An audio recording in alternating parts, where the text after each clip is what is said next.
Hello, and welcome back to the channel.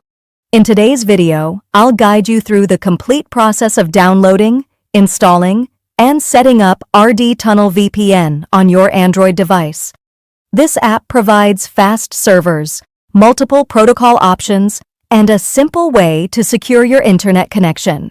We'll cover everything step by step, from installation to choosing servers and protocols, so you can browse safely and with more privacy. Let's begin.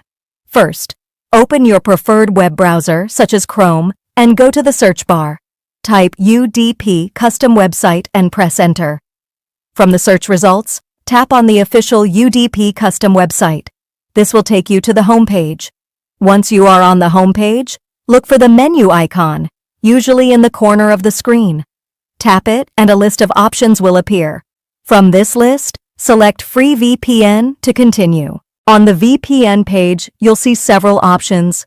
Find RD Tunnel VPN and tap on it to start the download. Next, tap the Install button.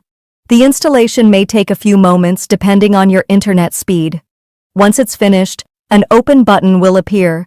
Tap it to launch the Red Tunnel VPN app. On the first launch, the app may ask for notification permissions. You can allow or deny this as you prefer.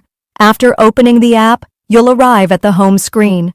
Please make sure your internet connection is active so the server list can update. The app may restart briefly after updating servers, which only takes a few seconds. Now let's explore the interface. The home screen is divided into two sections, one for choosing a server and one for selecting a protocol. To pick a server, tap the Server section. You'll see a list of available servers from different locations. Select the one you'd like to use. You can change it later anytime. Next, tap on the Tweaks button to see protocol options. A list of built-in protocols will appear. Scroll through and choose the one that works best for your needs. Once you've selected a server and protocol, tap the large Start button on the home screen. Within seconds, the VPN will connect, and you'll see a notification confirming that your connection is secure. And that's it. You've successfully set up RD Tunnel VPN for a safe and private browsing experience. If you found this video helpful, don't forget to like, comment, and subscribe for more tutorials and tech guides.